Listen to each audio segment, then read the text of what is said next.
மற்றொரு அண்மை செய்தியை பார்த்து வருகிறோம். மதுரை ஒத்தக்கடை பகுதியில் கார் கண்ணாடிகளை உடைத்து மர்ம நபர்கள் அட்டூழியத்தில் ஈடுபட்டிருக்கிறார்கள். அது தொடர்பான சிசிடிவி காட்சி வெளியாகியிருக்கிறது.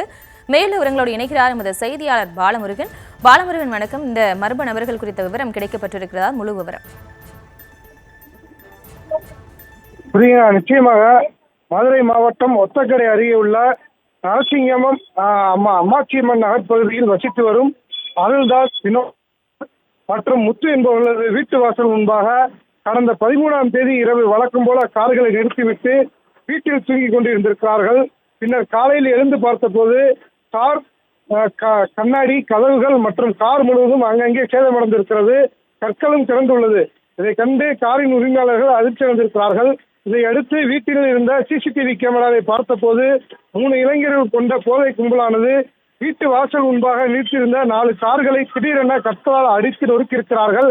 அதில் அருகே உள்ள கற்களை எடுத்து கண்ணாடியை உடைத்து நொறுக்கியதோடு போதையில் கைகளால் கார் கண்ணாடியை குத்தி உடைக்கிறார்கள்.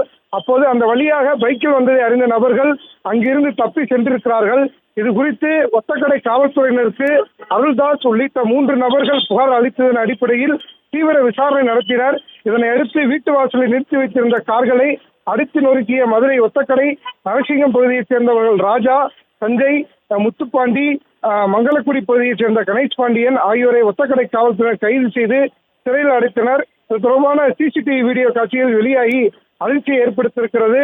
மதுரை ஒத்தக்கடை பகுதியில் கஞ்சா உள்ளிட்ட போதைப் பொருட்கள் விற்பனையை கட்டுப்படுத்த முடியாத நிலையில் இளைஞர்கள் போதை பழக்கத்துக்கு அடிமையாகி நாள்தோறும் பொதுமக்களை அச்சுறுத்தும் வகையில் நடமாடுவதும், வீட்டு வாசல்கள் நிறுத்தக்கூடிய கார் உள்ளிட்ட வாகனங்களை அடித்து நொறுக்குவதோடு இரவு நேரங்களில் சாலைகளில் நடந்து செல்லக்கூடியவர்களுக்கு பாதுகாப்பற்ற நிலை இருப்பதாக ஒத்தக்கடை சுற்றுவட்டார பகுதி மக்கள் அச்சம் தெரிவித்திருக்கிறார்கள்.